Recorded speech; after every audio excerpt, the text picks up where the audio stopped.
राधे राधे, हरे कृष्णा। कल 29 जुलाई है।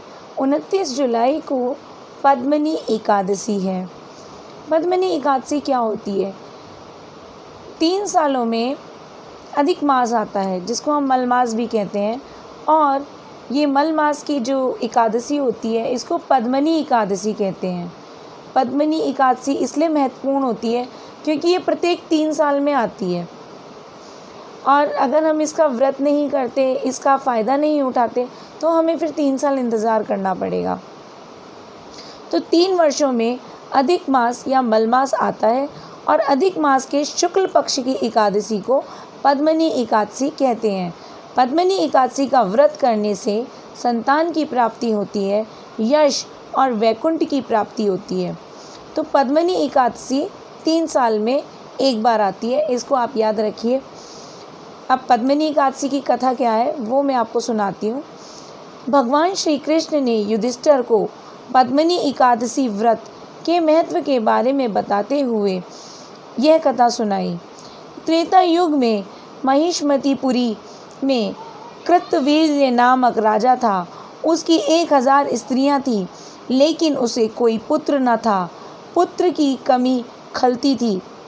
उसने पुत्र प्राप्ति के लिए कई उपाय किए, लेकिन मनोकामना पूरी नहीं हुई। तब राजा ने वन में जाकर तपस्या करने का फैसला किया। उसके साथ उसकी एक रानी पद्मनी भी वन जाने के लिए तैयार हो गई।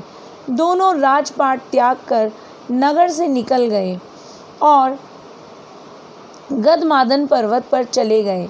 राजा ने करीब 10,000 साल तक तपस्या की, लेकिन पुत्र की प्राप्ति नहीं हुई।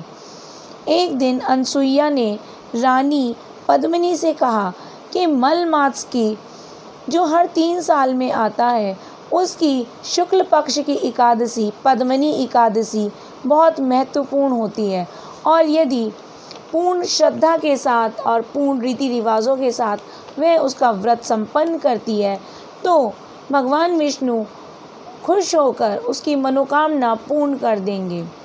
और रानी पद्मनी फिर इंतज़ार करती है पद्मनी एकादशी का, और जब पद्मनी एकादशी आती है तो वो पूरी तैयारी के साथ और पूरे रीति रिवाजों के साथ पद्मनी एकादशी का व्रत पूजा पाठ संपन्न करती है, जिससे प्रसन्न होकर विष्णु भगवान स्वयं उसको पुत्र प्राप्ति का वरदान देते हैं, और कुछ ही समय बाद उनको एक पुत्र रत्न की प्राप्ति होती है। वह पुत्र बहुत ही पराक्रमी होता है। तीनों लोकों में उसके पराक्रम का परचम लहरा उठता है। भगवान श्री कृष्ण ने युधिष्ठिर को बताया कि जो व्यक्ति पद्मनी एकादशी का व्रत कथा सुनता है, उसके यश में वृद्धि होती है और मृत्यु के बाद श्री हरि के चरणों में स्थान मिलता है।